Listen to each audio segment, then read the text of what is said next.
Good evening, ladies and gentlemen, and welcome to another episode of the Unicus Radio Hour. I'm your host, Robert Stanley. All right. Despite technical difficulties, our special guest tonight from Australia is Max Igan, and his website is thecrowhouse.com. Max, welcome to the program. Nice to be here, Robert. Thanks for asking me on. Wow. Okay. My pleasure. And thank you for being patient with me through these technical difficulties. It's all good. Yeah. Okay. So tell me a little bit more about yourself. I know you're doing a radio show. How do people tune into that? People can go to the AmericanVoice.com radio station. They can tune in on their dials in America, but I don't know what the number is. You'd find that on the website.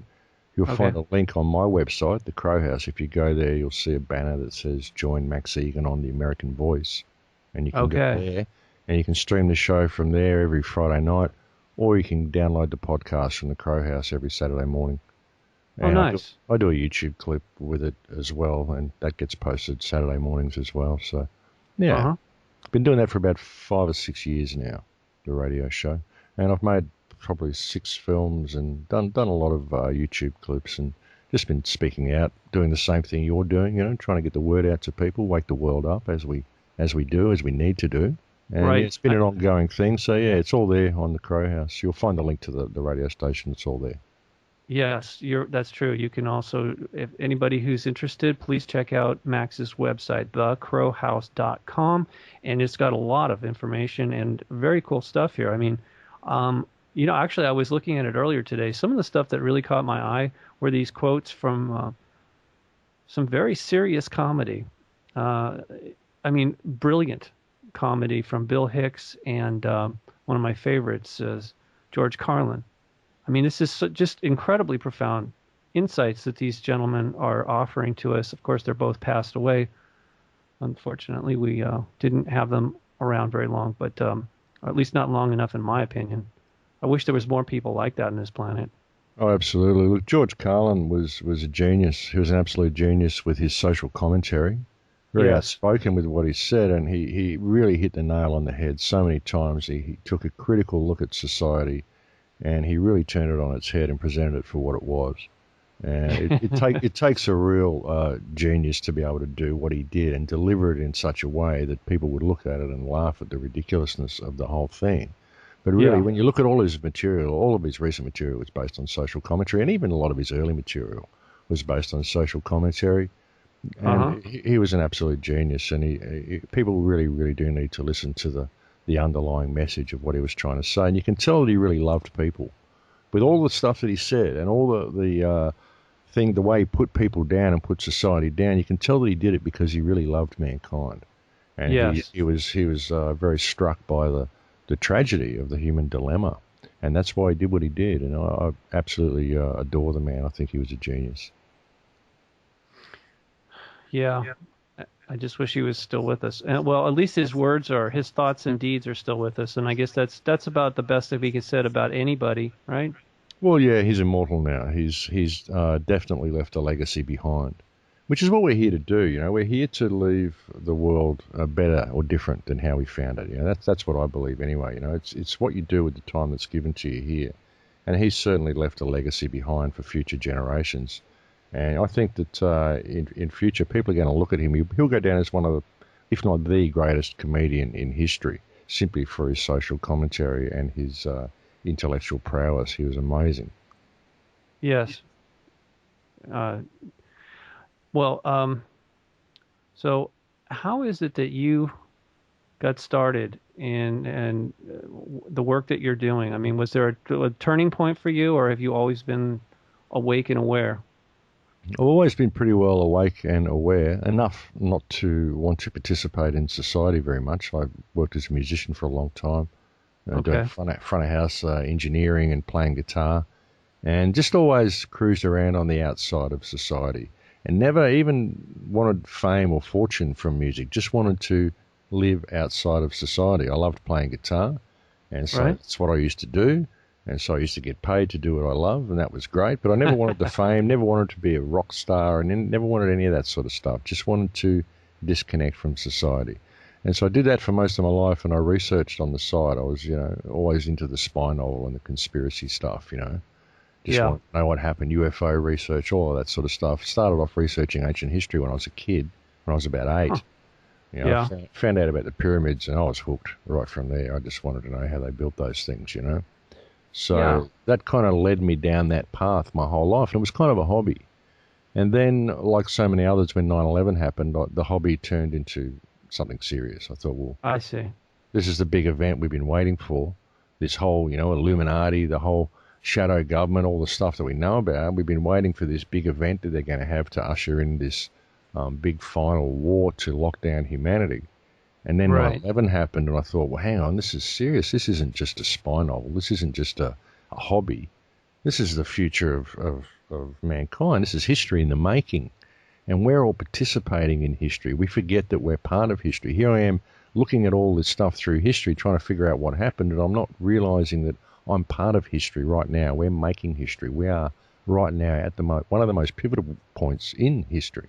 This is the event we've been waiting for, and so I suddenly put music on the side, and it became my hobby, and my research became my main forte because I realized the need to get this information out to people. So that's what I started to do. I thought, well, I've got to do it in a way that people understand that I'm doing it because it needs to be done. I'm not doing it for money or anything. So I put it all out there for free. I make the films for free. I wrote the book on ancient history. I put that up there for free because I figured if people would understand that we've been lied to about every aspect of our history, perhaps they'll understand that we're being lied to about everything else as well. So Yeah. it kind of starts there. Why would they lie that? Because that's when I started looking at ancient history. The big question to me was, why did they cover all this up? Because obviously Right. they must know. If I can figure this out, they can figure it out. They're not stupid. Am I to think that the academic world is so profoundly stupid that they can't see all this stuff that's right in front of their faces? Of course not. Yeah. Yeah. So they covered it up. So why? Why did they cover it up? Why are they so intent on hiding our history from us? Because they don't want Yes. to know what we're capable of. They don't want to know what our true power is. They don't want us to know. And there's a reason for it, because they're shaping us, they're molding us, they're turning us into something else. They're turning us into something controllable. They're changing the whole human race, changing the human race's way of thinking, changing their relationship to the earth, changing their relationship to themselves. They're completely remodeling mankind. So we need to pay attention to this and look at where we're being led. And that it became necessary to speak out. So that's what I started to do, and that's been my main forte ever since. Really, I've been doing it for quite a while, and I've been doing the radio show for 6 years now, which was amazing. It just kind of got dropped in my lap, and so that's what I've been doing. Wow. Well, that's interesting. I noticed that you did a conference in Egypt. What was your take then? I mean, did you ever figure out who built the pyramids and why? Well, I think the pyramids were poured, actually. I think that they were not carved stone. There's actually texts that exist on Elephantine Island, I think, Right. that show there's a stela called the Famine Stele, and it shows you how they did it. It shows you how you can mix certain aggregates together and get the limestone from the Giza quarry and dissolve it in water and mix it with shells and certain minerals, and you can create this limestone and pour it, Right. basically. And that it shows how they did it on this stele. And they tell you how they built these 3 monuments. And modern academia looks at that and says, "Oh, this is just theory and conjecture. This is nothing real. This is just mythology." you know. Yeah. It's right there. They tell you how they did it, and you go and look at it. You look at the pyramids, and you see that there's these fine stones and fine bits of shell in there. Yeah. It's everything that's written there that you'd use to make this limestone. And limestone from the Giza quarry is actually water soluble. So you can make this stuff. Of course, you're not allowed to take any of the limestone away from the quarry for testing, because it's all part of an ancient historical site, So they won't let you do that. But they were poured. I firmly believe they were poured. That's how they did it. That's how they got them so perfect, Sure. Now, why they were built, I mean, I can only speculate on that, and I haven't made up my mind on any one reason. There's all sorts of speculation on the purpose that the pyramids what their purpose was. Yeah. I can still only speculate. So, I mean, there's no point muddying the waters now. There's thousands of books out there on people speculating on what they were for. I firmly believe they were an energetic device. They were an energy device of some kind. Whether it Yes. was electrical energy or whether it was etherical energy or what is open to debate again. But simply because of the measurements and all of the information that's contained within the pyramids, I don't think that they put that information there simply to show us how smart they were, and give us No. give us all the calculations of the solar system and all that sort of stuff. Because this is all in the sides of the pyramid aren't flat. They've got little dents and all this Right. sort of stuff. So Right. when you take all these measurements of these dents and things, this is where you get all of this astronomical data from. But the pyramids themselves were covered up in limestone, and all of those dents were covered. So when they were a finished product, just sitting there as the finished pyramid covered in limestone, they were smooth. None of this information was available. It wasn't until the limestone casing came off that information became available. So I don't think they put that information there for us to know that they were that smart. I think they put it there because if you are creating an energy device, when you consider this is an energetic universe, this is an energetic reality, this is an energetic solar system, and this entire solar system functions to very, very precise celestial mechanics. If you were going to create an energy device that you wanted to affect this reality, because this is an energetic, mathematically based reality based on sacred geometry, would not that energy device need to incorporate all of those calculations and all of the aspects of this entire solar system and all of those celestial mechanics into that object for it to function in order to affect all of those things? And that's what I think the pyramid was, something that was energetically based. I believe there were crystals involved in the pyramid. I think that's what was in the ascending chamber. There was probably a And those crystal or golden capstone or something like that. Yes. And it had all of those calculations and measurements in there because that is the mathematical calculation for this entire solar system, all contained within that device. Then they covered it up with smooth limestone, and who knows what it was actually for. But because it contains all of those calculations, I would say that it's an energetic device somehow related to sacred geometry, celestial mechanics, and the entire energetic nature and the fabric of this reality, really. Now, I don't know what it did, but it's certainly got some interesting things going on with it, that's for sure. Well, have you ever been in there when the stone box is struck with a mallet? No, I've heard that it rings like a bell, though. It does. I was there when I was a kid, and man, that was bizarre, utterly bizarre. Yeah, well, it was never a tomb. There was never a body found in it anywhere. And it stands to reason that it served a completely different purpose to that. I mean, why would that ring that way? Why would that be carved out the way it is? I mean, yeah. And there was no lid found either. Or I mean, they didn't break in there. They had to break in, Max. I mean, they didn't even know how to get in there. They could get into the lower chambers. That was known for quite some time, and I believe they did some initiations in there. And I'm talking about not just the so-called Egyptians, but that place has been overrun by different groups of people for eons, and they obviously knew nothing about the pyramid because they had to break their way in there in 820 A.D. to the upper chamber. I'm talking about. Yeah, exactly. They blew a hole in the side, found the passage, and found their way in. Got in there and found this sarcophagus or this big stone thing, and it was completely empty. And I thought they were going to find all this treasure, but they had to literally crawl through these tiny little passages. You know what it's like to get in there. Tiny little passages. You're crawling on your hands and knees on your belly to get through. Yeah, and then you get to this chamber and there's nobody there, and they had to, like you say, blow a hole in the side of the pyramid to get in there. And because they found no sarcophagus and no treasure in there, you know what their excuse was? You know what they said? Grave robbers. Yeah, that makes perfect sense. Yeah, Sure grave robbers. Somehow the grave robbers got in there, they took all the treasure, they got it out these little tunnels that they had to crawl on their belly to get out, and then they covered up the hole on the side where they got in so that nobody would know that they'd been there. Well, they also had to break into the so-called king's chamber. The upper chamber was sealed with those incredible locks. I mean, those stone blocks are it's just the fact that they would seal it that well Mm. shows you that there was something in there that they didn't want people to, the average human, to be tampering with. I understand that there was also one of those stone boxes in the lower chamber, what they call the Queen's Chamber. Again, although there was no queen or any kind of royalty found there, but they supposedly had two of these boxes for whatever reason. Now, clearly they resonate, and I remember Tesla had built something, a very tiny device that would create a resonance that could literally tear down an entire building. So if they had something like that inside the pyramid that was, let's say, for example, you're right, there was a piezoelectrical crystal. If it was being resonated or pressure was being put on it, that thing could have been pumping out a tremendous amount of electricity, much like what Tesla wanted to do at Wardenclyffe. It could have literally been a wireless energy transmitting device, for all we know.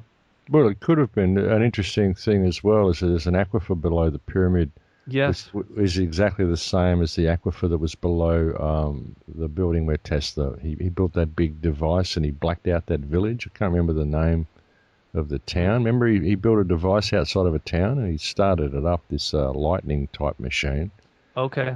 and it blacked out the whole local town. Was that Colorado Springs? It might have been, yeah, it might have been, yeah. Yeah, And because there's a lot of. there's an aquifer beneath that where he built that barn where he had that Uh-huh. device, which is exactly Yeah. the same as the aquifer beneath the pyramid. Yeah. So it's very likely that it was all connected, to this earth energy stuff that Tesla knew how to access. So yeah, it stands to reason that it was some type of energy device that was based on celestial mechanics, based on the sacred geometric principles of this reality. Whoever built it knew exactly what they were doing, and we just thought, oh no, it was built by this civilization to show us how clever they were and leave all this stuff there to show us that they knew all this information. Well, Right. I thought that for a while as well, but looking at it further, realizing that it was covered in limestone, I don't think that's what it was all about. I think it was absolutely an energy device of some description. God knows really what for. I mean, you could Right. speculate on all sorts of things, but all we can really do is speculate.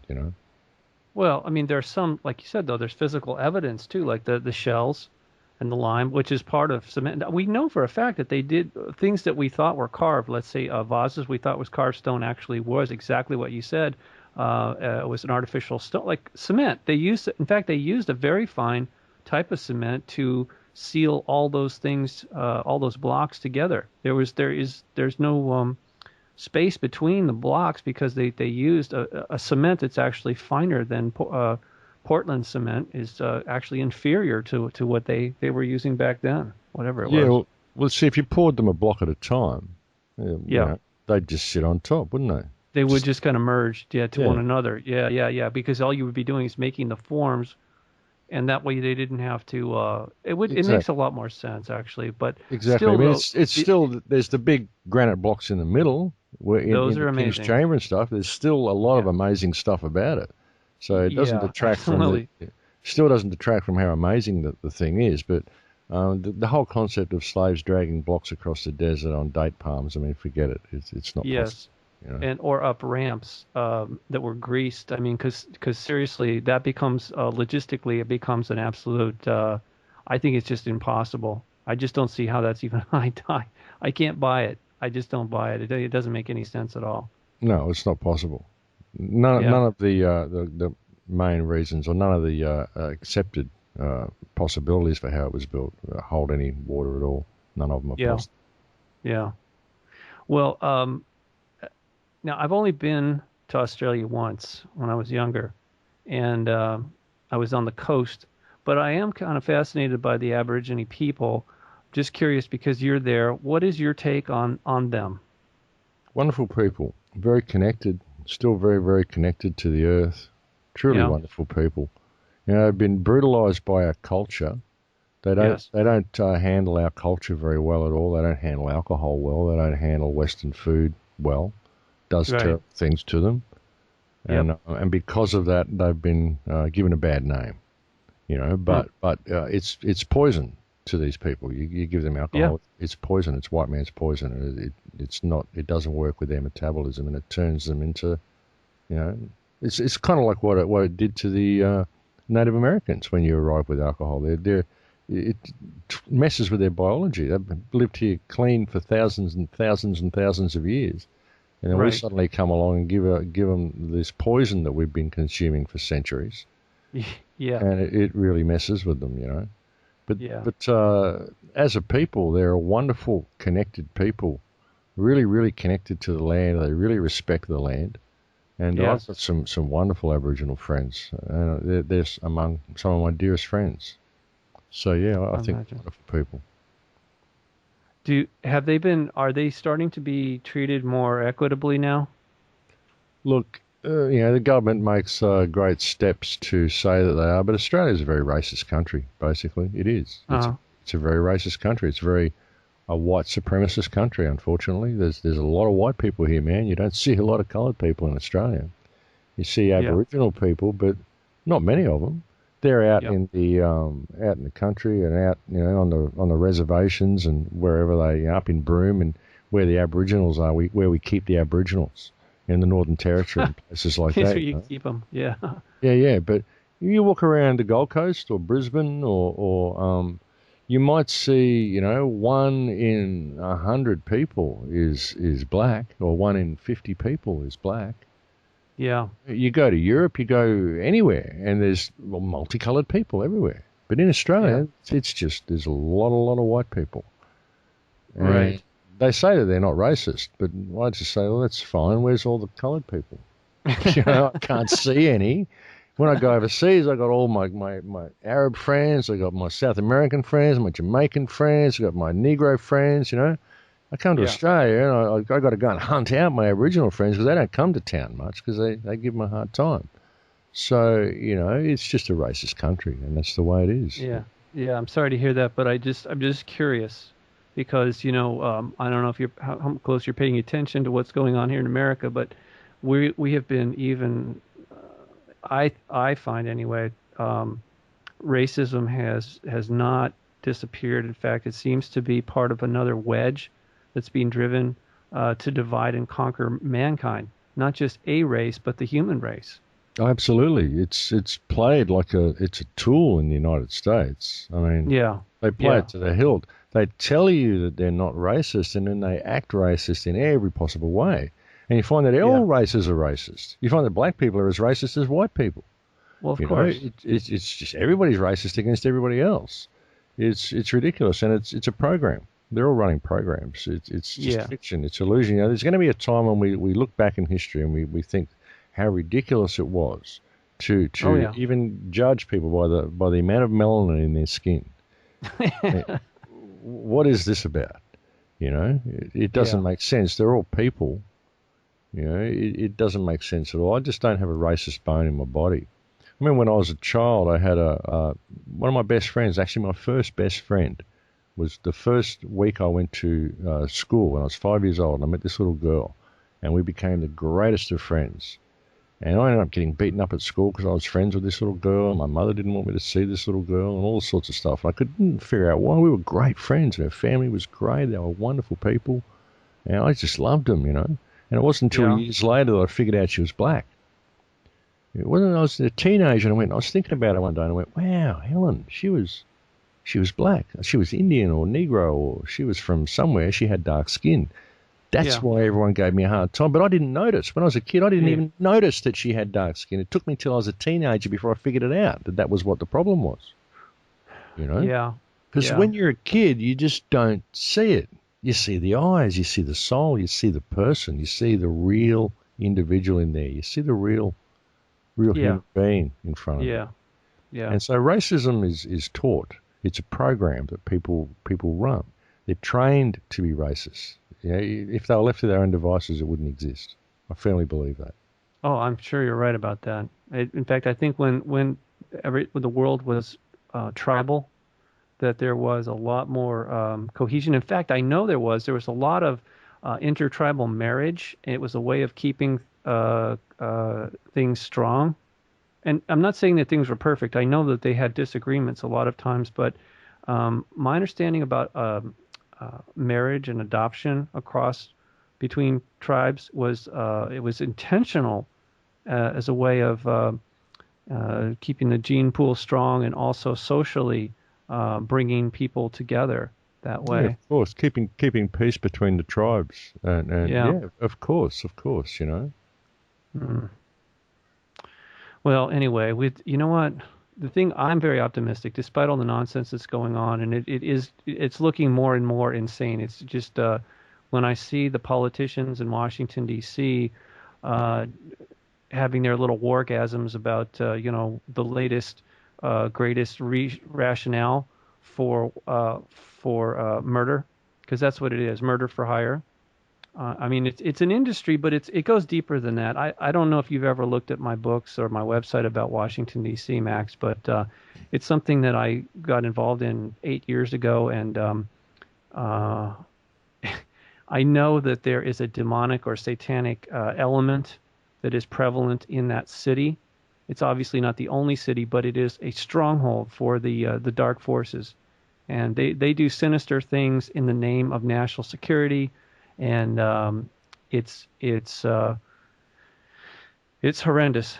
It really is, and I think people are starting. At least the people I'm in contact with through this program and my website, um, they know, they can see through it. They know what's going on, and they're not fooled. And at some point, I do see it's going to end badly for the parasitic politicians of Washington D.C. And I know that's why they built all their little deep underground military bases where they can supposedly hide, or off-world, whatever. But actually, there's no place to hide. Judgment, you can't hide from yourself. I mean, and Judgment Day will come. I'm not saying in a Christian term, but ultimately there will be a day of reckoning for. I mean, like karma. It's just. I would not want to be in their shoes. Is all I'm saying.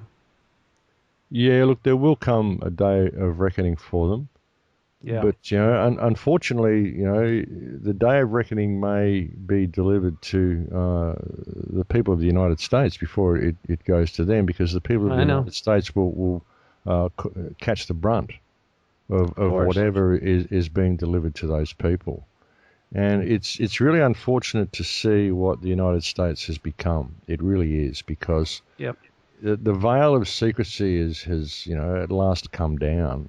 And what we Yeah. see is that, you know, the United States, for all of its pretenses and for all the good nature of the people of the United States, it's the biggest rogue element in the world today. Right. Militarily, it's caused so much war in the last 60 years.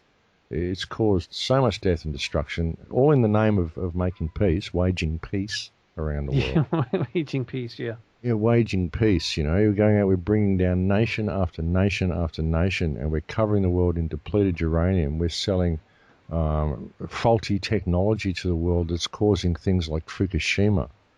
Oh God. Doing everything we can to support the economic model and the ghastly spectre of capitalism and corporatism, you know. And this is the result.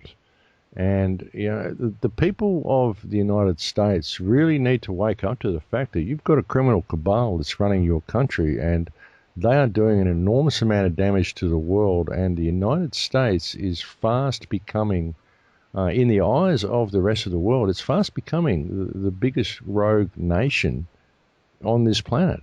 And when the world decides to retaliate and to stop the United States doing what it's doing, it's going to be the people that cop the brunt of that. Unless Yes. they stand up and rein their government in and make these people accountable, hold these people accountable, you've got to stop waging these wars. Going into Right. Syria is so obviously a false flag. And there's been Yep. so much evidence to suggest that the gas attack, or the gas, not, it wasn't even an attack, it was simply an accident that happened. And it was the rebels who did it with Yes. Saudi supplied gas, you know, Well, all financed by the United States. I mean, we don't even have a rebel uprising in Syria. What we have are Al Qaeda backed terrorists being smuggled in through Turkey using Saudi weaponry that is all yeah. financed by the United States, that is designed to undermine the stability of that country. And there was even a memo that was released or leaked in January that suggested that the United States was prepared to stage a false flag chemical attack in order to invade Syria. This was in January. Yeah. And then the United States, Obama just says, oh, by the way, in the middle of a speech, oh, by the way, we think this and we think that and blah, blah, blah. But by the way, if you happen to use chemical weapons, we'll have to intervene. Oh, look, right on cue. There's been a chemical weapon attack. We're going to have to intervene. Now, why would Assad use chemical weapons after the United States just said they'd intervene if he did? The only people that would use chemical weapons would be someone who wants the United States to intervene. And this would be the rebels, because they're Al-Qaeda United States-backed rebels. And what is the United States doing backing Al-Qaeda in overthrowing this country? Isn't Al-Qaeda a terrorist organization everywhere else they are? But then suddenly if they're in a place where the United States wants that government overthrown, they're the good guys. What's this all about? Yeah. You know, so people need to pay attention to what's going on here. You've got a criminal rogue element that has taken over the government in the United States. And if you really look at it, what's going on in Syria, it's about banking, it's about resources. And the biggest resource is the people of Syria. The biggest resource in any country is the people. Even if it's gold or oil or fuel or whatever's there, it's the people that get it out of the ground. The people are the resource in every country. That's the biggest resource on the planet. And Syria doesn't have a central bank. And so this is why they're going in there. This is why they went into Afghanistan, why they've gone into Iraq, why they've done Libya, and now they're doing Syria. It's about banking, and it's about resources. So you've got a criminal cabal puppeteered by European banksters that's running the United States, and it's being used as a rogue element that is waging a military campaign against the rest of the world. And these wars are not nation building. They are not to protect or preserve freedom. They are about death and destruction, basically. That's what these wars are about. They're not to protect anybody. And you guys have got to deal with this, because, as I said, if you don't, eventually the world's going to say, look, we've had enough. Yes. And then it's going to come down on the American people. They're going to say, well, you were the ones who let this happen. You elected this government. You let this government do what it did. They don't understand that the American people are so brutalized by the US propaganda machine, which is so powerful. And they honestly believe what this corporate controlled media tells them. They believe that the good guys of their government are doing a great thing to go out and help the world and deliver freedom and democracy to the world. But they're not. Yeah. It's just waging war, and you need to pay attention. Well, the other thing is that we're all under surveillance. So it would be very difficult to organize and dismantle what has been established. And I knew Eisenhower could see it coming. He already knew back in the 50s. He was trying to warn us, but I don't think he was specific enough or alarmist enough to really garner any kind of action or support to here in America. That probably would have been a better time to do it back when we were but the thing is, when people are fat, dumb, and happy like that, they don't really want to change course, and it probably is going to take a catastrophe here before people are going to, and it's already slowly happening, the way they're dismantling the country and devaluing our currency, and every chance they get, it seems like there's more and more regulations being heaped up onto us. I mean, ridiculous 2,000-page bills passed. A lot of times they don't even know what's in it, but all they know is that they have to pass it because they're scared. They know that if the people wake up at any point, there's going to be an uprising, and they're all going to be removed from office, to put it politely. And so they don't want to let that happen, and that's why they obviously keep very close tabs on everybody, because of course we're not all terrorists, but are we enemies of the state? Well, of course, everybody potentially, yeah. Everybody's a potential enemy of the state. Anybody who wants freedom is a potential enemy of the state. Anybody who questions the actions of government is a potential enemy of the state. That's why they've got all the FEMA camps. But they'll just slowly squeeze society. They'll keep raising prices. They'll keep introducing laws. They make it possible for anybody to break a law at any moment of the day or night without even realizing that they're doing it. Because they create so many laws that you don't even know you're stepping out, crack on the sidewalk. Oops, there's a law against that, Yeah. Oh, shit, I can't pay that $10 fine, so you're going to have to go to jail. You've racked up a lot of them now. We're going to have to give you a week in the slammer. And once you're in there, it's a privately run jail. Oh, look, you abused a guard while you're in there. We're going to keep you in there for another month now. Yeah. And they just keep pushing you and keep pushing you. So it turns the whole human experience into a commodity. And if you're not working and doing what the banksters need you to do, well, they'll put you in the jail system. They'll get you making number plates or get you making something else that they need for the system. They'll treat you like a slave. And it's privately run, so they keep you in there as long as they can. It just turns every part of your life into a commodity. It's all about commerce. They feed you food that gives you cancer. Then at the end of your life, they say, oh, you need chemotherapy. You can't use hemp or anything like that cures cancer. No, you've got to have chemotherapy, which kills you. And it's really expensive. So we'll take all of your savings that you've collected during your life while we give you this treatment that's slowly killing you. Then when you've run out of money, we'll just let you die. Now you've got nothing to pass on to your kids. So they've got to enter straight into the workforce because we've just taken your life savings at the end of your life with this cancer treatment that we've given you to kill you from the cancer that we gave you. You see, this is the way they run it. This is what the human experience has been reduced to, because the whole human experience has been reduced to commerce. It's just a factory. They sell you food to make you sick. They give you treatment that makes you sicker. Then they take it at the end of the life. They train you to the whole nuclear family that we've got in Western culture. The kids are 18, throw them out of home now, get them on the economic treadmill, and then the kids can't wait for the parents to die so they can get the parents' stuff. Oh, but the parents got cancer and the government got all the parents' stuff, so now they're stuck. And they don't want the parents anyway. They put them in a nursing home, So we discard people all around us. It's a sociopathic society. Every man for himself. You've got to get by ripping off everybody around you and profiting from all the people around you. Turn every aspect of your life into commerce. That's what they've done. And we need to pay attention. So this is what they're doing to the rest of the world. This is freedom. This is democracy. Oh, look, you're living in the jungle. You're all happy. No, that's uncivilized. You've got to do it this way. Yeah. We send in the church and the missionaries, and they go and they convert you to the fact that you need to respect authority. You've got to do what it says in this book, or you get in trouble and you go to hell. And then once we've got you all subservient to this religious culture, in come the corporations and they rape the country. You go to South America, you just got to pull back the corporation signs to see the mission signs beneath them. This is the way they do it. They go out and they just corporatize the entire planet. That's what the New World Order is. It's a global corporation that's been created. Yeah. And the muscle that's being used to create is the United States. So you guys got to pay attention because it isn't even America doing it. It's the muscle that controls the United States, which is European cartels, but it's the people of the United States of America that are going to cop the brunt when the world suddenly turns around and slaps America in the face. It's going to be you guys who cop the flak. The guys who actually did it, they'll run off to their bunkers. They'll be safe. They don't care. They got all the gold. They got all the seeds. They've left you with GM crop and Fukushima and the whole polluted reality. You work it out. We'll go and hide down here for a while.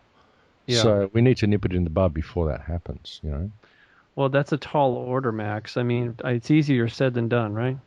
Well, it is, but people, if they look around them, they listen to shows like this and they simply pay attention, then we can do it. Just start questioning authority. Building strong ties with your neighborhood so you can stand together and question authority. And realize that there are no leaders to this. There is no movement you can join. There are no leaders. There can be no leaders. This is like millions and millions of worms eating their way through the timber of their structure. There's nothing they can do to stop that. We're like white ants, termites, So there is no leader. This is an idea whose time has come. This is the time in history when human consciousness wakes up to what it is. We all wake up to what we are. We wake up to the fact that we are all equal. We are all created equal. No one has any authority over you. No one has any right of ownership over you. This whole system, this 2,000-word, 200-page memos, these are fiction. These are words on paper. They don't mean anything. And not only that, but they were written by public trustees that you employ to do the opposite of what they're doing. If they're writing rules which impede your ability to be you, they're in breach of trust. It's as simple as that. That's not what you employ them to do. Don't they swear to serve the American people when they go to office? Yeah. I know. So, but holding them accountable, Max, under the current system, it's very difficult to bring any of them to justice as far as I know. So what are you saying? Civil disobedience or what? Well, I'm saying civil disobedience, but on a mass scale. And the thing Yeah, is, I don't want to bring them to justice. I don't I care see. what they did. I just don't want them to inflict themselves on my life, and I won't let them destroy the world around me. You Right, know, I'm not right. interested in taking them to court or anything like that. Just go away. Go away. Go and live somewhere. Or go and live in the slums. Go live on Christmas Island where you put the refugees. Go and live there for a Yeah, while. See how you like it. I mean, I'm not yeah, interested in holding them accountable. I don't care what they did. I don't want to go and go to a court and stand there and gloat because they've been locked up for hundreds of years. I don't care. I just want the world to change. I want the society to go in a different direction it's going in. I just think we all need to stop complying with this system and start doing what is morally right in all that we do. And not what's right for us personally, but just what's right. Just do the right thing in all that you do. Start respecting people around you and don't comply with any law that causes you to do harm or may possibly cause harm to somebody else. Because if a law causes harm, then it's not a law. It's actually breaking the law. It's legislation that some politician has put in place to supersede law and remove law from the planet because there's only one law, and that's do no harm. And right. that's what I believe. If we can suddenly do that as a society, as a species, suddenly respect ourselves enough that we can start respecting other people, break down the barriers that we have with our neighbours and in our community, our racial barriers, our social barriers, our economic barriers, all the stuff that we've constructed, they're all constructs, they're all programs. We're all in this Right. together, we're all equal. We've got criminals running the planet, we need to pay attention. They're able to do what they do because we pay taxes to them, and when they say jump, we say how high. True. Stop paying your True. taxes and don't jump. All get together and say, hey, we've realised that your game's up. We see you. We know what you're doing. We've figured Right. it out. We're not going to do this anymore. All the soldiers should come home. All the police should wake up to the fact that they're supporting corporate corruption rather than the people. Yeah. We're only going to get this through respect. That's what I've been saying on the show for years. We've got to start respecting each other. Once we do that, the whole world could change, and we don't need accountability. They'll be accountable for themselves. If the world Oh just yeah. suddenly starts waking up, and we all start respecting each other and helping each other and doing what human beings do naturally, which is be caring, nurturing creatures. This is what we are. These Right. psychopaths that are running the planet, they'll be rejected by the whole world. They won't be able to show their faces anywhere. They'll get plenty of punishment. They'll have to go and scrounge on rubbish tips to survive, because we're not going to give them anything or help them or do what they say. Right. The Rothschilds and Obama can stand there and clench his fist and stamp up and down and scream, "Obey me," all he wants.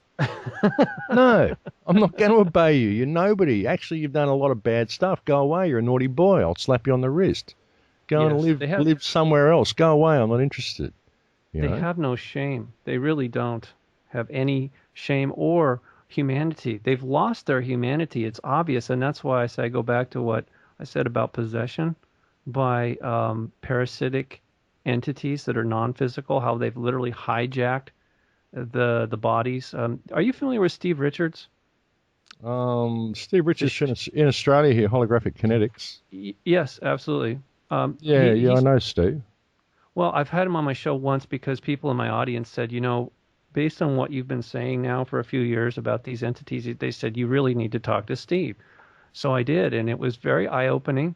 Um, I never claimed to know everything about these entities, but it was very, very instructive what he told me about the relationships that we enter into with them, um, whether we know it or not. You know, so we have to first of all be responsible, understand that we are responsible for everything that's going on. Like you were saying, Americans clearly are acting irresponsibly by letting these criminals run around and misrepresenting us and doing dirty deeds around the globe like this in our name. I mean that definitely that's unacceptable, right? Well, But it is irresponsible, but I mean, you could say, well, they're programmed to be that way. But there comes a time yes, when you think, look, it's in your face, guys. I mean, how much, where's your line in the sand? How much more right. obvious But does it have to get? well, here's my point though. If I don't again I don't think you've seen my research. There are on a nightly or daily basis there are UFOs coming into Washington D.C. and over a period of years. I mean, it started. The first documentation was 1850. Up until the present, though, it seems to have increased. The activity is going on. Now, you have a government that's saying that this isn't happening, that these things don't exist, and yet they are coming into Washington, D.C. airspace on a regular basis. To me, that was stinking of a cover-up, like, I mean, the mother of all cover-ups, in my opinion. How can you come to a place where you're not even welcome on a covert basis like that over a period of, more than 100 years? How could you be coming there unless there wasn't some agenda that was being served covertly? Well, yeah, that makes sense. Absolutely. So you Absolutely. know what? I'd like to send you. I'm trying to think how to do it. Do I have your email? I know through your website I can email you, but can you just give me the beginning numbers or letters of your? Because if I have it, I don't remember where it is. I've got an email from you in my Okay, if you could just reply mailbox. to it, Reply to yeah, that. reply to that, and then I will send you a digital copy of my second book in particular. I would highly recommend that you read the conclusion first, so that you make sense of not only this conversation, but what is historically what has been covered up. Uh, the covert history of Washington, D.C. is shocking. And I say that as a person who has spent now 8 years researching and reporting on that. I didn't ask for that. It sort of fell into my lap. And I wasn't too happy about it. But you know what? Somebody had to do it, and nobody else wanted to do it. And actually, I didn't even want to do it. But it had to be done. It really had. Somebody had to air the dirty laundry. Okay. Fortunately, they did. There was not too. I didn't suffer too badly for it. I mean, they just tried to scare the hell out of me. Intimidation, okay, but that kind of didn't work. So, um, not that I'm overly courageous. I think I'm just more curious than anything. And you know what happens ultimately? Curiosity usually kills the cat, at least in metaphorically. Fortunately, it has. Like I said, I'm still here, but so is the problem in Washington D.C. And I have a feeling it will probably take a full 10 years before everybody knows that there is not only a criminal element in Washington, D.C., but there is a cosmic, a covert extraterrestrial or extra dimensional dynamic there that needs to be addressed. It really does. I mean, to me anyway, it is the ultimate answer as to why humans go there and then act inhumanely. It isn't just power per se, it is a power. Like in religious terms, it's called the principality of power, powers of the air, as it were. And that's essentially where these things come from. Now, the other strange thing is we actually have photographic evidence of all this, Max. It's not like it's just me taking people's word for what they're seeing. We actually have photographs, and that's how I got started on this investigation. Was a legitimate professional photographer at the Capitol building in July of 2002. He was there taking pictures one night, and suddenly all these UFOs swarmed over the building in the middle of the night. And he has that on 35 millimeter negative. So it's not Photoshop. And it coincides perfectly with what people are saying that they've seen, eyewitness reports, as well as radar returns that have been, like I said, it picked up a lot dramatically, I should say, in the 1950s. They literally, our government here thought we were being invaded. And in some level, I would have to say that's true, but it didn't start then. They certainly have the advantage over us in some level, but that doesn't mean that they can continue to lord over us. Because if you think about it, they have to remain hidden. That means they do fear us. They fear us knowing that they exist. Because if people, like in the movie The Matrix, if people were to recognize who these creatures really are, you better believe we would unite against them. There Well, would absolutely be a movement against them. it's interesting. I know myself. I mean, I've seen a UFO myself in broad daylight back in 2001 or 2000, I think. Yeah, yeah, And broad daylight, obvious UFO, classic textbook UFO. Disc, dome on top, dome underneath. yeah. Very, very large. Quite often the distance, but with the amount of atmospheric distortion, I'd say it would have been huge, probably as large as a football field. Yes. But it was off over the ocean, and it was a long way away. So I know they're real. Who powers them is another question. Who drives them? It's definitely another question. But There yeah, isn't one. There it, isn't one answer though, Max. There's definitely, see, that's the hard part here. well, it is. I mean, see, I don't talk about that sort of stuff on the show very much because it just a lot of people get alienated by it, And I think that once we rein our government in, once we realise that we've got a problem in government, that the world is not what we thought it was, and that we Yeah. actually have the power to rein this whole system in, should we choose to unite, respect each other and unite, and that all the things that stop us doing that are programs, they're simply programs. I mean, none of it's real. There's no Right. reason why we shouldn't respect each other. There's no reason why we should feel different from each other. I believe that Right. once we do that and we address this situation and rein this government in and create something a little bit more transparent that puts us back on track and leads us back to where we should be, then all of the questions to all these things will become apparent by default. I do agree Once with we that. get that transparency in there. I also believe we've got a lot of higher senses. There's a lot more to this reality than we believe there to be. Absolutely. And once we get the toxins out of the environment, get rid of the electromagnetic radiation, all the wireless technology, Yeah. get rid of all the fluoride and the toxins out of the food and the water, we'll find that we'll start coming back online. Right. And over a period of a few years, we'll realise that we don't even need government. Right. The only Well, reason at we least need not. government is to protect us from all the problems that the government creates for us. Yeah, the best criminals always end up working for the government. I sent you a link to the visual, what they call the photo archive. There's a video as well as still photos, and a couple historic movies that were confiscated and classified. Apparently, there's quite a whole archive of that from the 1950s that was the government didn't want anybody to see. That's been gradually leaked out over the years. So I sent that to you via Skype.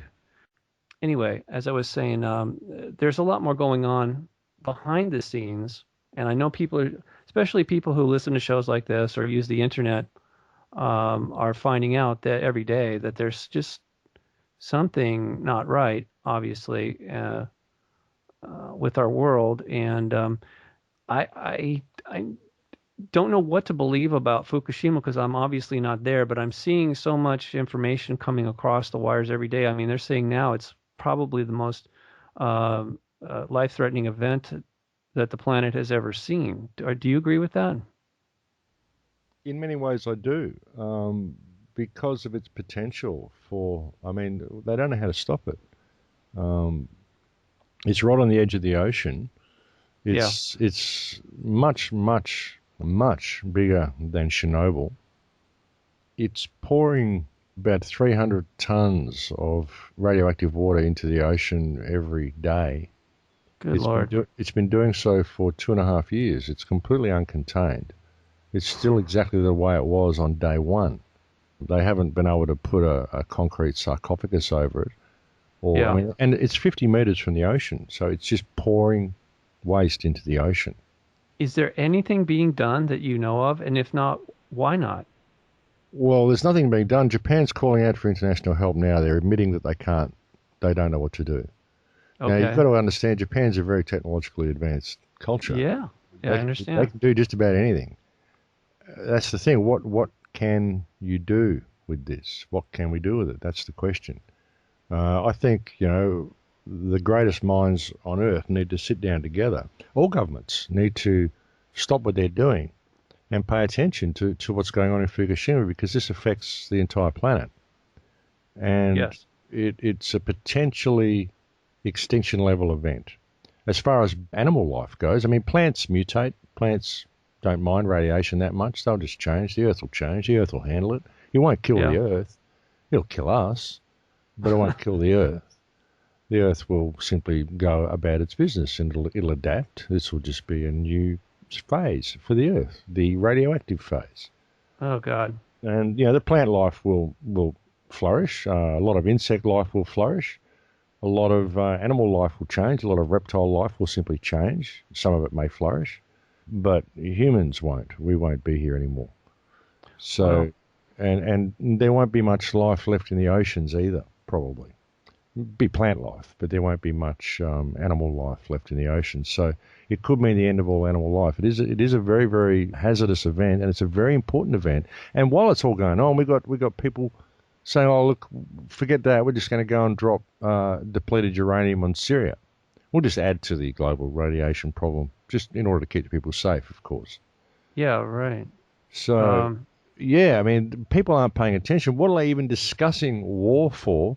What are they even discussing, hadron colliders and all the stuff they're talking about? Let's look at this problem, Fukushima. Let's fix this. These are American reactors. These are GE and Westinghouse reactors that are put there. Yes. Old Yes. phase one reactors. So the US should take a little bit of responsibility for this. Yeah, And we just need a to, little. and apart from that, you can't say it's Japanese problem and, the money and the this. That's what's holding us back, isn't it? The cost of it. I mean, what is this? This is life on the planet. You're putting an economic value on it. They're saying, it's doing, $2 billion worth of damage to the nearby reefs. How can you even put a dollar value on a coral reef? It's a coral reef. You can't say it's worth $2 billion. It's life. It's a coral reef, for God's sake. Hey, but Max, look, before that, they were also doing all the nuclear testing in the Pacific. I know. I mean, and it seems to me that this is deliberate by the powers that be. Well, it's because they're insane. These are mad scientists. I mean, think about it, the nuclear testing. I mean, you only need to test it once, don't you? Okay, it works. We know it works. We tested it. How many nuclear tests have they done? How many thousands and thousands of nuclear tests have they done? You only got to test it once. We know it works. Okay, it blew up. Great. Don't do anything to me or I'll drop one on you and you'll blow up. We know it works. I tested it. That's it. Done. So they're mad, but they do this stuff anyway. I mean, even think about nuclear tests. The first atomic test that they did when Oppenheimer was developing the atomic bomb, the first ever atomic test that they did, they were not sure whether it wouldn't ignite the atmosphere. They thought, wow, this is the atom. We're splitting the atom here. Everything's made of atoms. When we split the atom, there's a possibility it could create a chain reaction and ignite the entire atmosphere of the planet. But we'll do the test anyway, because they're mad. They're insane. When they turned on the Hadron Collider, that big collider that they built to see if they could find a Higgs boson, bombarding quarks together to see if they can find a Higgs boson, like we really need this. This is all about human development. I mean, this is going to solve all the problems of the world if we find a Higgs boson. So let's spend millions building this huge thing that takes up, 3 countries or something, and start bombarding particles together. Oh, but by the way, while we're doing it, there's just a possibility that when we create a Higgs boson, we could actually create a black hole and suck the entire Earth into it. We just don't know. But we'll do it anyway. Because they're insane. They're mad. They're completely mad. They're mad scientists, and that's just what we've got in control of this system. So there's no good trying to question why they do things. They're psychopaths, and they're completely and utterly insane. Otherwise, they wouldn't do what they do. I mean, normal people don't do this sort of stuff, Well, again, this is something I discovered. It's not new to me. And it's one of the reasons I was speaking with Steve Richards. I just sent you the link to an article I wrote back in 2011, and I've been updating it regularly as I get new information. But there appears to be some sort of energy parasites that live among us covertly. They're non-physical, but they need negative energy from us in order to survive here. That's one of the reasons I think they're not even from this universe. But in any case, they're here, and this is something they've been doing, is manipulating us, manipulating our minds. Not everybody, but enough of us that we cause harm to ourselves or others, and in the process, there's a negative dark energy that they actually acquire, and it's a big problem. Personally, I think that explains a lot. You can't just say they're insane. That doesn't really. There's more to it. I mean, you can say that, but it's not really getting to the heart of the matter, in my opinion. So that's just one reason I'm bringing it up. If you haven't seen that work, that's another thing. Let's consider it an extension of what I learned about Washington, D.C. Okay. Because I'd run into these creatures. I mean, face to face back in 1985 as a young man. I was 24, 25 years old. Anyway, and I didn't know what they were. So now, all these years later, as I was doing the conclusion, writing the conclusion to the second book about Washington, D.C., that was 2006, I realized that possession is something that does occur in Washington, D.C. It's very well known. There's a book and a movie called The Exorcist that took place it wasn't just filmed in Washington, D.C. The event actually took place in Washington, D.C. in 1948, which to a 13-year-old boy. And this was at a time when UFO activity was on the rise, and that's when I started to correlate the two. I'm not saying that all aliens are evil or parasitic, because evil, in my opinion, is an infection, just like a dog that has rabies. It's no longer a loving, faithful, friendly pet. It becomes extremely violent, and you can't communicate, and it's a threat. And I see this happening in people too. So when we say psychopath, to me, it's code for an infection. Evil is an infection by these. Either if it's not this amoeba-like parasite, it's some other form of. I mean, there's different levels to it.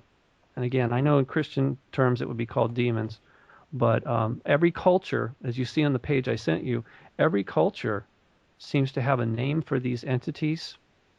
And so I'm sure they do exist. Like I said, I found out the hard way. They're real. Yeah, the Chitahuri in Africa, the Nagas, the Archons people. Actually, I did a show with John Lash recently. I had him on just because there was so much talk about Archons lately. Yes. And having read John's book, he putting it in context with the Sophia myth, I thought, well, okay, well, it could actually be quite empowering because so many people were writing to me that were in fear about these Archons. I thought, well, it depends on how you look at it. That's right. I had John on the show to talk about it, and boy, I did a couple lot of flack for that one. I'm sure you did. Well, yeah, it's just you got to look at all possibilities. It is interesting, the concept of mind parasites and the concept. I mean, this exists in Native American culture. It exists in Australian Aboriginal culture. It exists in all cultures. That's right.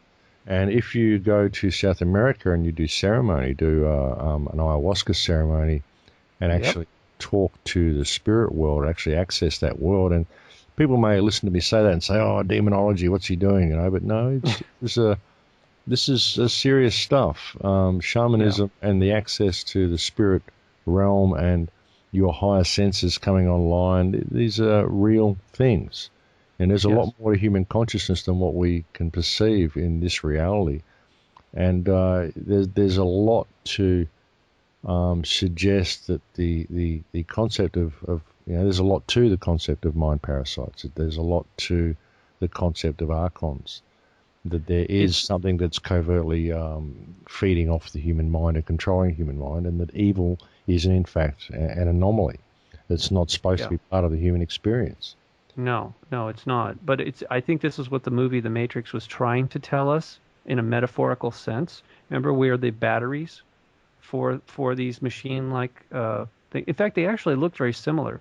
At least the ones it's a very difficult concept to suggest to people, the concept of mind parasites. It really is. And just trying to wake people up to the fact that they're living in a paper-based matrix. They are living in a matrix, and it's a paper-based reality. Like you're saying, you got these 2,000-page documents. I mean, it's a paper-based reality. It's just words. It's just squiggly lines on pieces of paper. It doesn't mean anything. It's not real. No. You can't eat it. It doesn't think. It doesn't have a consciousness. It only has the consciousness that we give it because we perceive it to be real. That's why the system's there, because we believe the system's real. So we give it our energy. It's just an idea. It's just words on paper. The government doesn't actually exist. There is no such thing as government. Government is just rules written in books. And men go to these buildings, they put on fancy suits, and they go to these buildings and they do what it says in these books. And if they want to do other things and it's not in the books, then they write it down. Yeah. And they can do it because they wrote it down. See, look, it's a law now. I wrote it down. It's got a fancy letterhead. That means I can do that. You've got nothing to do. You can't get out of the path of the oncoming train because I wrote down here that if you move from those tracks, it's against the law. I'll have to put you in jail. Right. Yeah. So you have to stay there and get squashed. Otherwise, you're a naughty person. You're a criminal. Look, he moved. He's a criminal. He moved out of the path of the oncoming train. He's a criminal. Put him in jail. Lock him in a cage, quick, because Yeah. he broke the rule that I wrote down on this piece of paper. That's all Yeah. government is. It doesn't Yeah. exist. It isn't real. It's just an idea, you know. So Yeah. once we wake up to that fact, and we realize that all we have to do to step away from it is actually respect each other. Realize that all of the differences that we've got is just programmed responses. You go to the television. Yeah. What's the television doing to you? What's it doing? Programming. What do they call Yeah. these shows? They call them TV programs. Why do you think they Yeah. call them programs, folks? Yeah. You know, like, I mean, they tell you what they're doing to you, and all you Yes. have to do is take off the rose-colored glasses, step back a little bit, and think what your body is, what you actually are, this frequency of consciousness that is inhabiting this biological computer. What you are a perspective of consciousness, seeing reality from your unique perspective that no one else has, and you're absolutely perfect because you're perfect at being you. No one can do that better than you, and that's what you're here to do, obviously, because that's who you are, and that's what everybody else is here to do as well, is to be themselves and to have that perspective. You really see that, and you go, wow, reality looks completely different from here. And suddenly you can respect yourself and you can respect others. All the barriers break down and we simply step away from the fiction. You know, it's really that easy if people could just see it, you know. And then the question of who are these parasites? Do they exist? What's going on? Where's, you know, it'll all be apparent by default if we simply step away from the system. Like I said, Obama, Joe Biden, these guys can stand there and stomp their fists and clench their fists and scream out, obey me as much as they want. Yeah. Well, we won't. We don't have to. That's just a silly band standing there screaming because he thinks he owns you. But he doesn't, you know.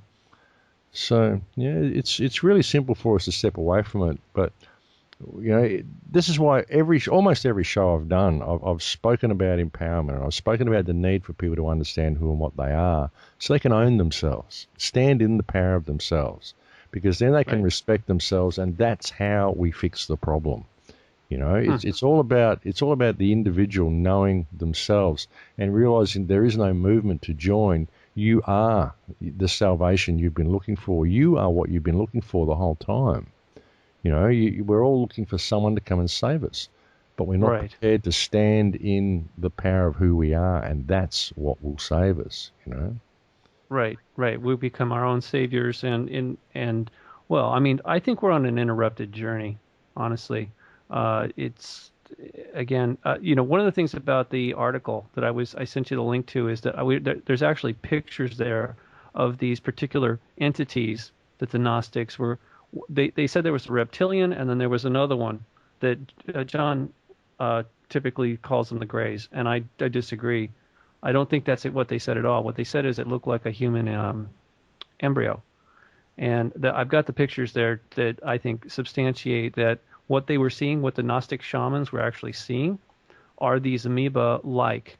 They're not tiny like amoeba, but they are very similar to amoeba, and I've got pictures of that too. So the reason I'm telling you this is because not everybody's got the message yet, but it's incredibly empowering when people can actually see their adversary and face them, confront them directly, because that's been part of the problem. The covert nature, just like in military, in warfare, you know, if you have any kind of stealth, just the advantage of a surprise like that over your prey, it just makes it easier for you to, you know, sneak up on them and take advantage. And that's really what I find is part of the problem here is people don't know that there's a problem. They don't. The system is set up to protect itself.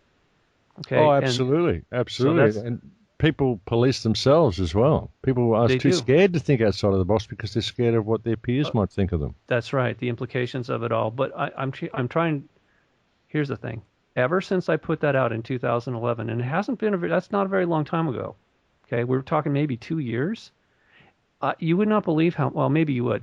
There have been people, literally thousands of people from all over the world, that have heard me talking about it and seen that particular page with those pictures, and they have written to me.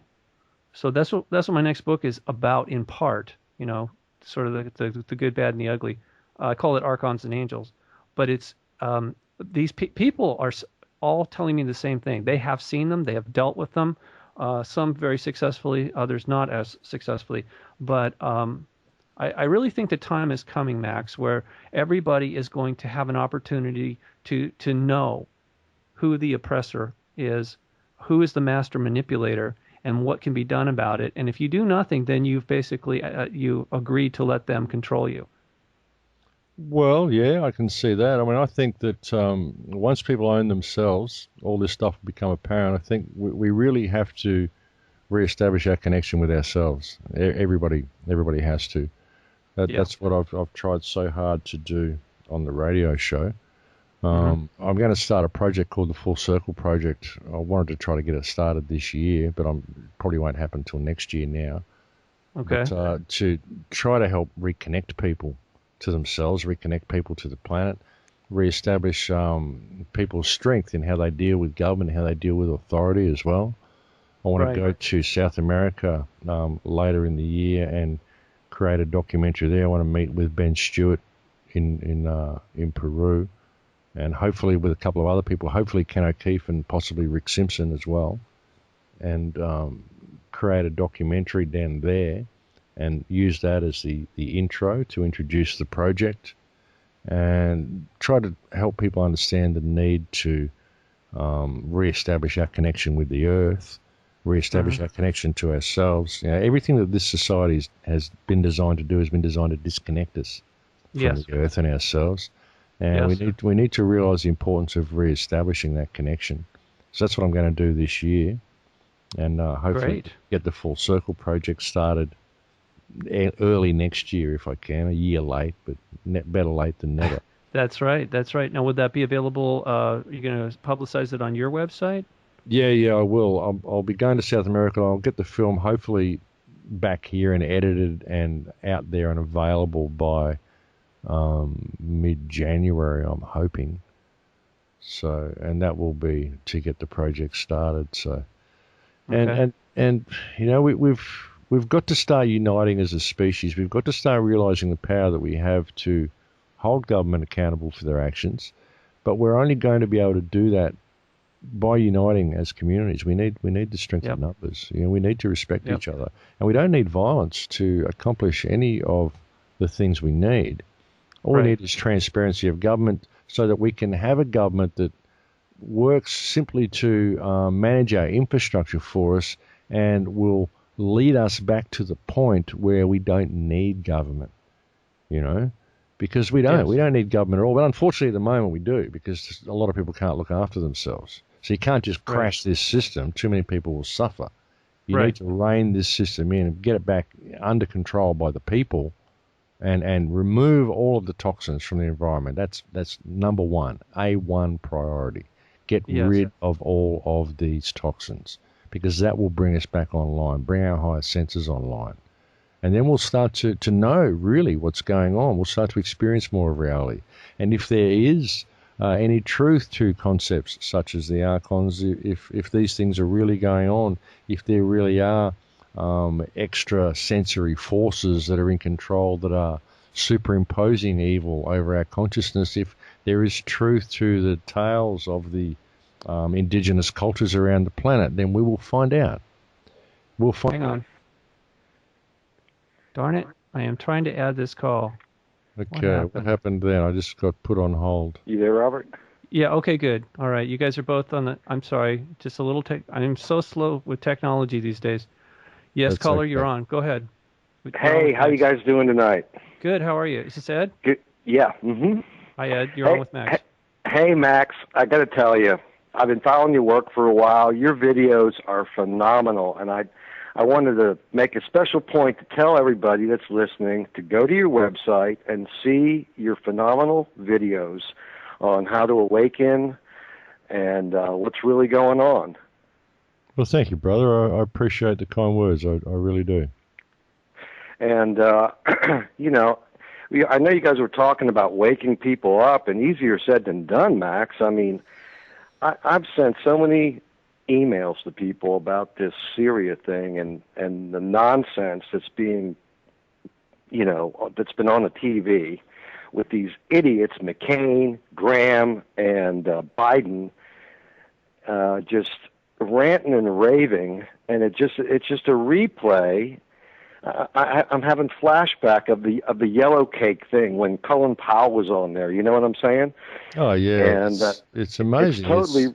It's theatre. I don't know how people can't see it. It's so obviously staged, and even the rebels have even admitted to a very, very well respected Associated Press reporter, Dale Well, Gavlak, that they were responsible for it. It was chemical weapons that blew up in a tunnel because they didn't know how to handle it.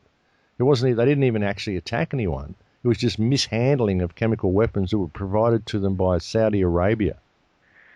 You know? And they were manufactured in Britain. That's one of the reasons Britain backed out.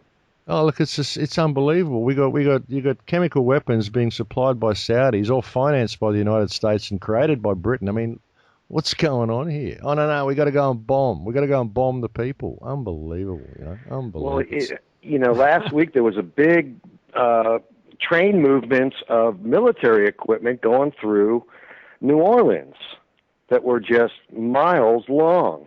And it makes you wonder, if they're just gearing up for this anyway, or, there was a talk about that FEMA region, Area 3, a bunch of stuff going on there that they're expecting in, I believe it's November, and that's when Comet Ison's going to be very close to the Earth. So, I don't know, there's a lot going on right now. Oh, there is. Which way was the military equipment going? Is it going towards the ocean, or? Well, I'm not sure. That they didn't specify. You didn't know whether it was going to get loaded on ships or whether it was going in to be used domestically. That's the big question. I'm not sure. Anyway, there's a big domestic buildup because they're expecting something in the FEMA 3 region, which is Virginia, Washington, D.C., Delaware, Maryland, and Pennsylvania, I believe. Well, they're really pushing for it. They're really, really pushing for it. I mean, I feel so much for my American brothers and sisters at the moment because you guys are really right on the front line, and you've still got a chance now to rein all this in. If the people will simply unite and stand up peacefully, you can still do this.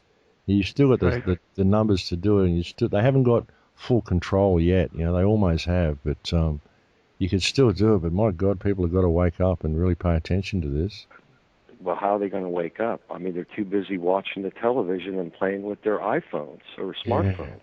I know, man. I know. I've been trying for 6 years, brother. I've been speaking directly to the American people, and it's very difficult, and it's getting beyond a joke. And like I was saying earlier in the show, it's going to go very badly for the American people with what's coming from their government or from the rest of the world when the rest of the world decides to retaliate.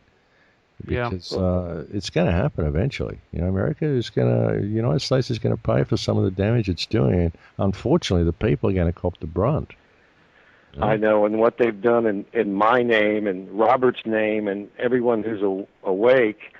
I mean, I we had a holiday this weekend. Not everyone, but quite a few people put out the American flag, and I haven't put out my American flag in 20 years. Yeah, well, it's a bit of a shameful thing at the moment, really. It's a shame to see what America's become. It really is. And, you can't blame the people because they're programmed to think and act the way they do. But it gets to the point with what's going on in Syria now, it gets to the point where you think, well, hey, it's right, it's so in front of your face. How much are you prepared to take? Are you just plain stupid? I mean, how can we tell you that, if you can't see the writing on the wall that's right in front of you, what can we do to save you? Even worth saving. I mean, how much can we give to you people? Right. It'd be so simple for you to fix it. All of this problem. You've got to realize that America is not exporting freedom; it's exporting death and destruction. And you've got to pay attention and stop this happening. Well, they did that with that PNAC agreement. A Project for a New American Century, where they have all these countries on their hit list. And they've been just going country after country after country. I know, and the document's right there for everybody to go and read. It's right there. And that's exactly right. And nobody wants to see them. What are you going to do? Hit people over the head with a stick? I mean, my friends are quickly defriending me because I'm trying to wake them up, and I'm trying to do it gently, and I'm losing friends. Yeah, I know, man. You know, they'd rather not hear. They'd rather put their head in the ground. I feel like I'm living in a sea of mannequins. Yeah, I know. It's very difficult. You know, I can say to people, maybe they should travel. Just go and travel a bit. Go down to South America. Go and see what's happening down there. Go and check it out. Go to Palestine. Go to Gaza. I did. That's where you're all heading. You know, the world is turning into Palestine. The way of Palestine will be the way of the world. Checkpoints and walls. This is where we're going, folks. You know, you got to pay attention. Don't think it can't happen to the United States, because it is happening to the United States. It's been. I remember like 5 years ago, I sent out the 10 steps of fascism, you know, to people, and they were all giving me like, well, what are you talking about? But look, I said, look around you. Look, it's coming to a head though. People are waking up. I mean, look what just happened in Britain. The whole Parliament said no to Cameron. Cameron started his warmongering to, well, we got to go in and back Obama. We got to go and protect the people, and the whole Parliament said no. We'd like to see some evidence first of wrongdoing, because they know. They know. There was documents leaked in January that said the United States was going to stage a false flag chemical attack in Syria. Yeah. And they've just done it. You know, and the Syrians themselves, the rebels themselves, have admitted responsibility for it. It's reported everywhere except the United States. You know? And that's right. The whole world knows. And the United States go, we'll go and do it without the rest of the world backing us because we want to do the right thing, you know. The rest of the world knows it's the wrong thing.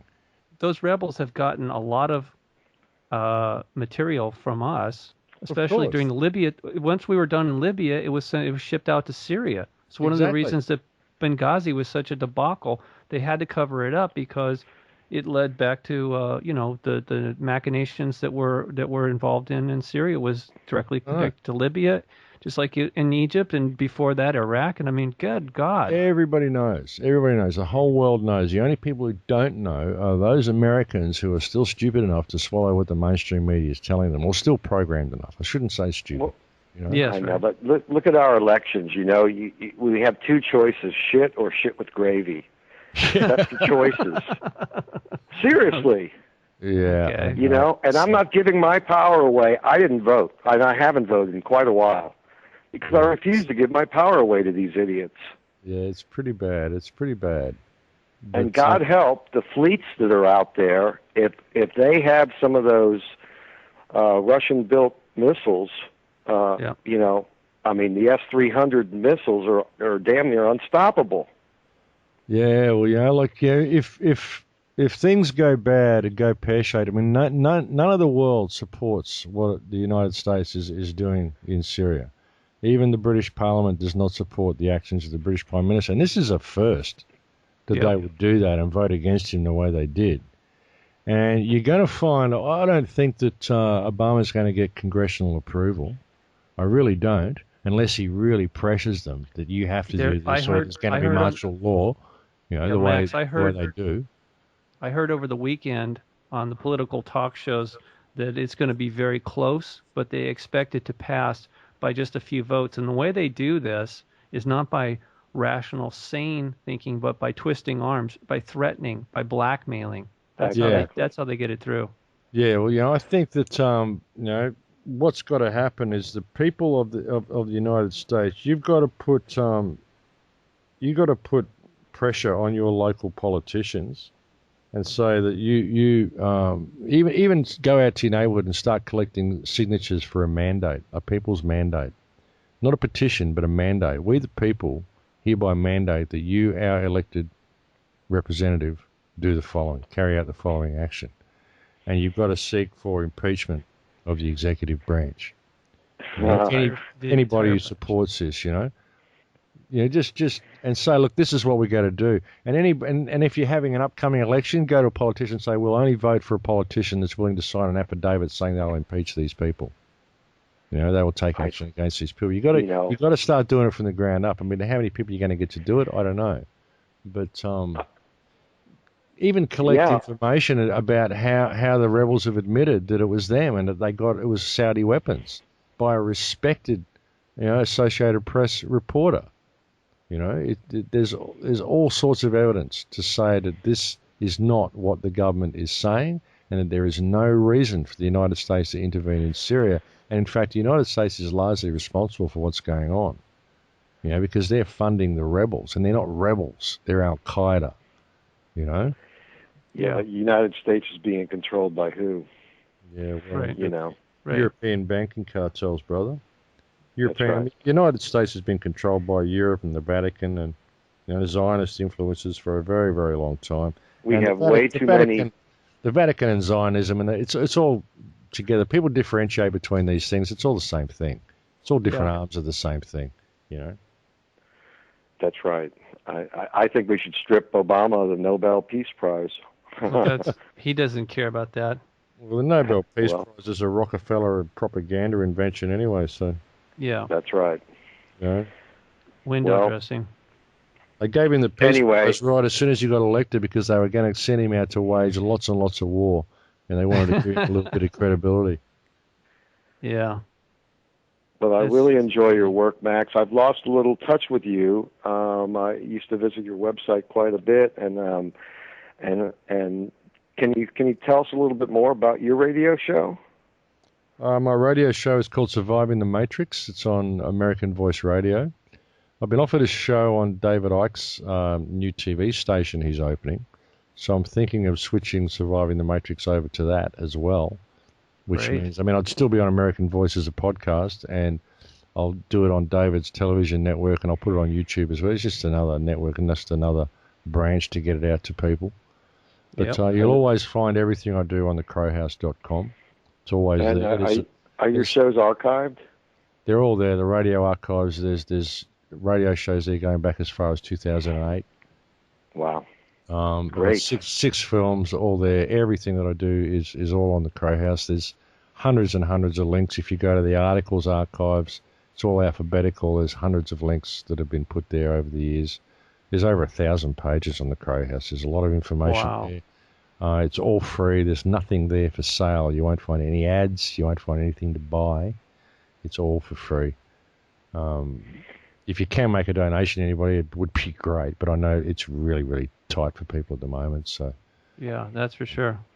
That's all that keeps keeps me. Well, thank you so much, Max, for everything you do, and you too, Robert. You're welcome. My pleasure. Thanks for calling in. For the kind words. And I'll enjoy the rest of the show. Thank you so much. Great. Thanks, Ed. Okay. Bye. Bye-bye.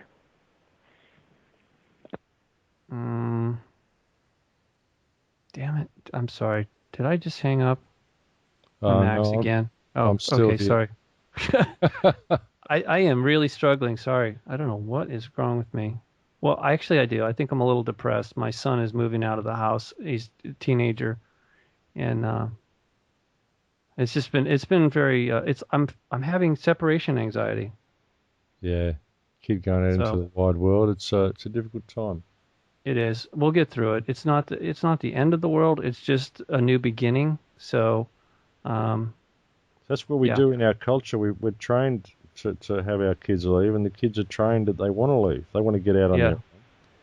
In many other cultures, the family would simply build a little guest house on the side for the children to move into.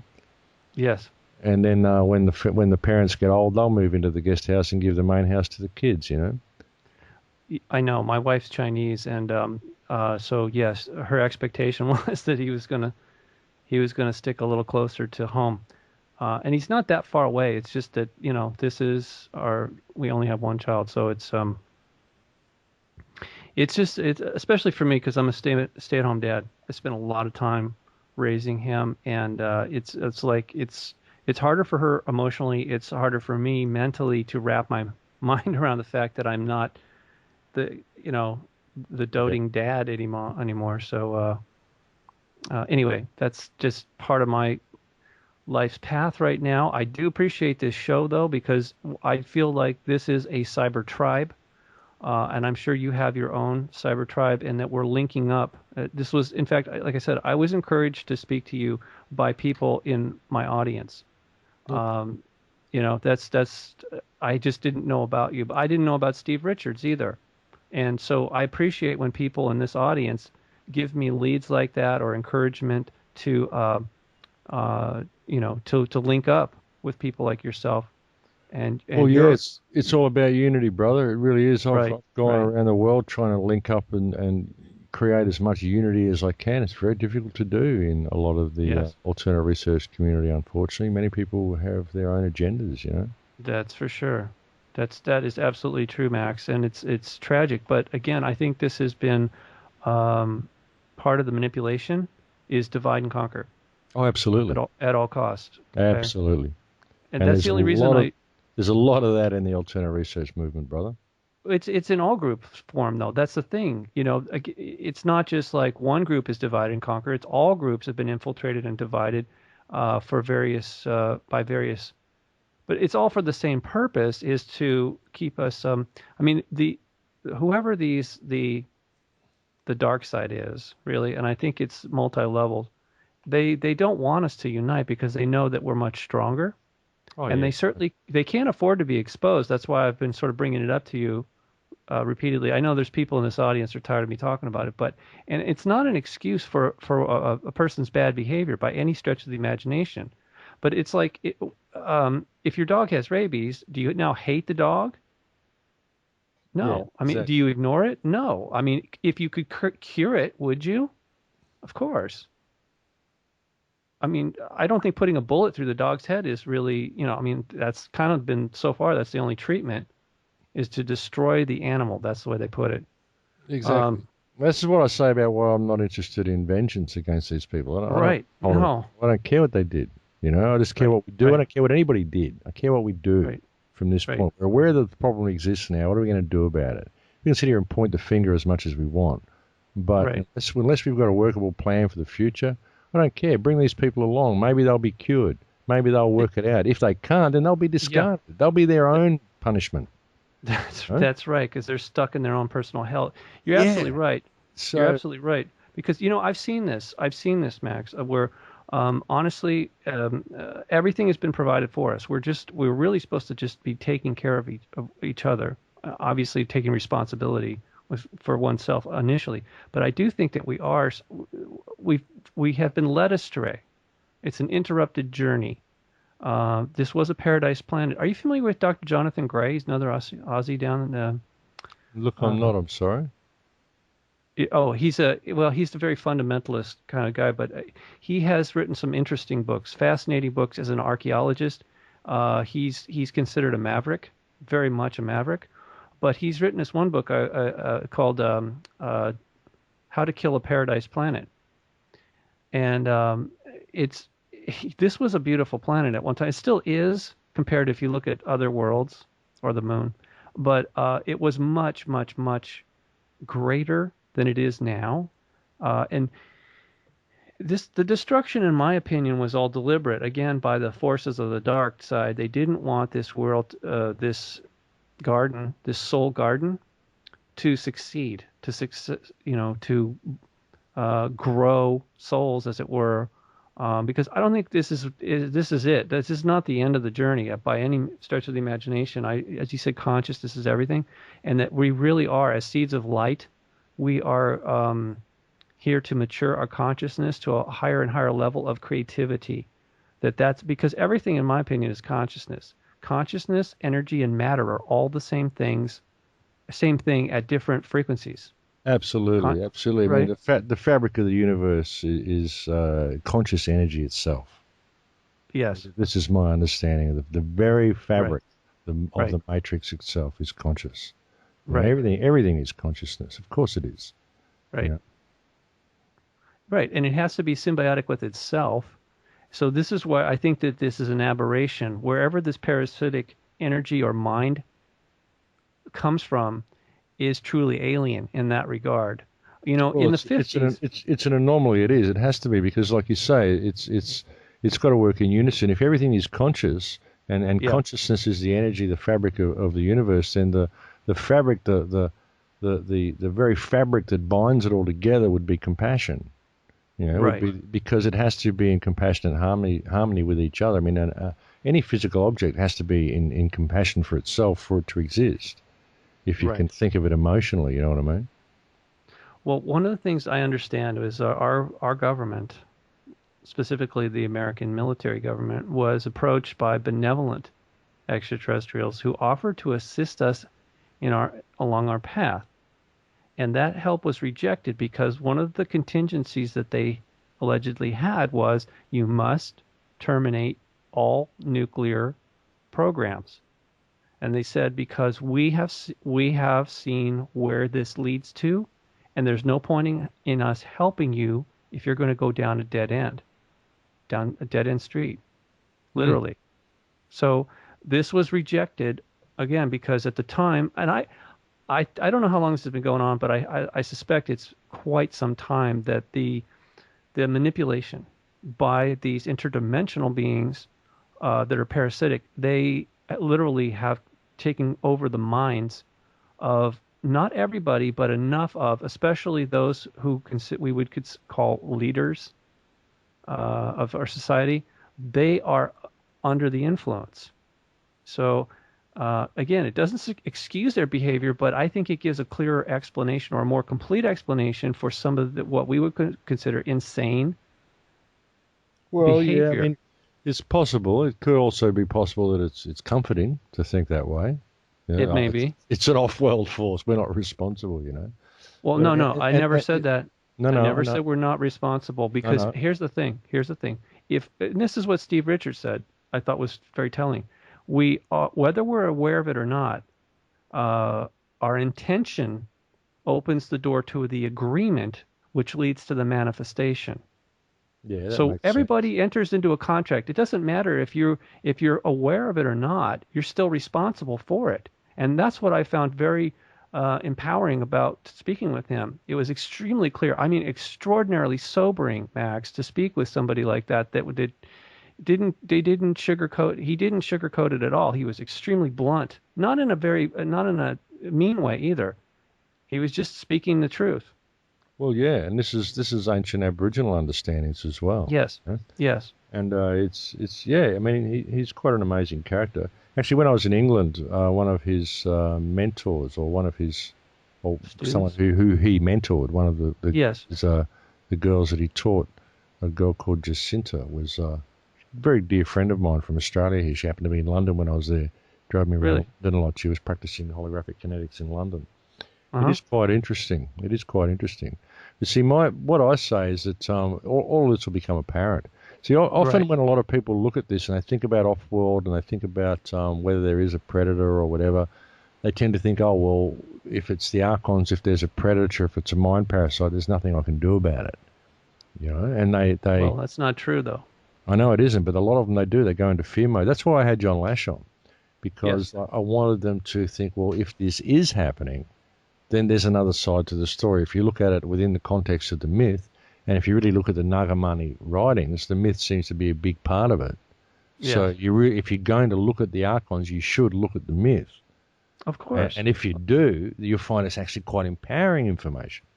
And that's why I had him on, so people can look at it from that respect. So I think if you're going to be talking about mind parasites, you really need to be putting it in context so that people find the information empowering, because we've got a danger of people locking down and getting this information and really shutting themselves down to it.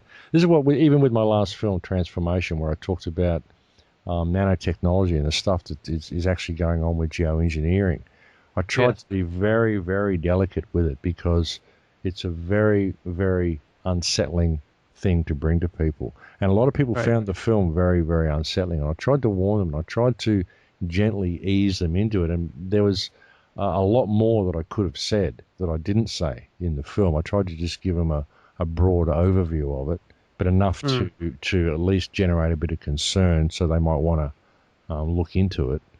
But you've got it's a fine line, isn't it, bringing this information to people, and how you go about it in a way that doesn't send them into lockdown. Because, I mean, obviously with what you're dealing with people who are already very awake. Yeah. Because someone who was completely locked into the matrix couldn't come to your information and they'd go, no, this is out there. This is Twilight Zone stuff, So, well, especially Max, when it happened to me in 1985 and I tried to explain it to people, I didn't even have the proper context to have a clear conversation about it like we are now. Okay, and the reason I bring it up is because, first of all, people need to know. They have the right to know. And also, as I said before, being in fear, living in fear, or justifying violence or any kind of greed or corruption, that's feeding into the archon. What they need from us, okay, is to behave badly, to feel badly, so that they can thrive.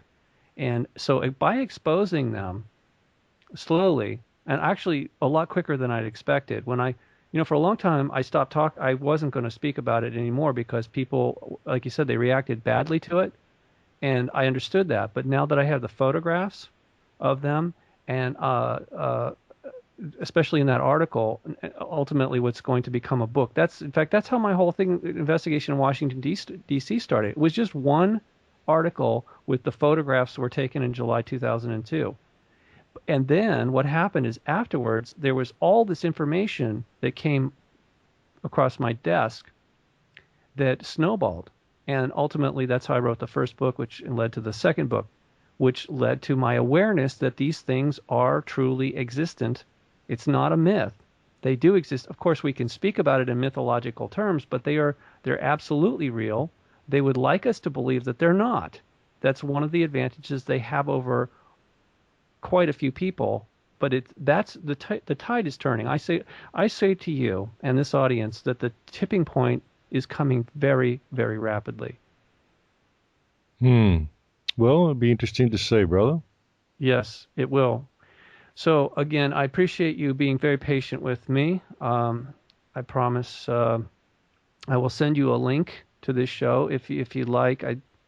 I do archive these shows, and I appreciate it if you keep me posted on what did you call it, the project you're doing again? What was the name of it?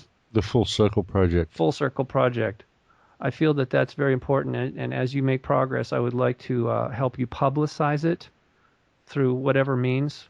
Yeah, well, I just want to bring in anything I can find to get involved to empower communities, and we'll bring it to whichever communities we can. I want to be able to even get tree planting, local reforestation programs going wherever we go. I want to be able to have talks. I want to be able to get a method of, I figure if we're doing tree planting, then that will give us an opening to local council, and the mayor's going to want to come and big note himself because we're planting trees, Yeah. This will give us an opportunity to maybe sit on stage and talk to the mayor in front of the crowd about things such as trust agreements and the actual role of government. It'd be a bit of an ambush for them, but do it politely and plant that seed in the minds of people. Yes, Get absolutely. empowerment back into the community. And I want to also feature local and indigenous music and crafts and culture and trees and, really feature the local culture wherever we go. And the need to return to shamanistic ways and more natural ways of doing things, to realize that everything that's been brought to us by academia and science is actually the alternate way of doing things. What they give you as mainstream medicine, this is alternate medicine. Natural medicines that we had for years, we weren't sick the way we are now. We didn't have all these diseases. I mean, modern medicine has cured a few things, couple of things, not a problem. But most of what it's done is create sickness. And it's an alternate medicine. It's even hijacked the word alternate. Because natural medicine is natural and scientific medicine is an alternate way of doing things to what we've done for centuries. Absolutely. So we need to reestablish these things and start reestablishing natural ways and realizing that we need communities that are going to benefit mankind and nurture our creative expression. That's what we're here to do, is to express ourselves creatively and experience the art of our lives. So I want to try to bring us full circle back to that, back to where we should be. That's what the project's all about, Yeah, I'm all for it. It sounds wonderful. When you talk about medicine, though, I do remember another thing Steve said was that everything has consciousness, and that would include the drugs that people put in their body. There's a certain level of consciousness, and okay, you might say, well, you can clearly see it manifest in what we call side effects. Oh yeah, this is programmed literally a level of you know how consciousness can program water to take different shapes based on the frequencies that it receives? Yeah, exactly. Okay, so drugs that we ingest or inject are also crystalline, part of the crystalline matrix that actually has a certain amount of consciousness programmed into them. So if you think about it, if you really look at it that way, through that template, you can see that this is intentional. What's being done to us is absolutely, I know you'd mentioned it before, I'm just reaffirming what you had said earlier. They're doing this intentionally to us. Oh, yeah. Oh, absolutely. So anyway, again, your website is thecrowhouse.com. Max Igan, very much appreciate the work you're doing. And again, I can't thank you enough for spending time with me, despite my technical difficulties. I do very much appreciate your time. My pleasure, Robert. Happy to come on any time and keep up the good work. I'll check out your website and your stuff. Okay, great. Thank you and take care. Okay, bye-bye. Bye.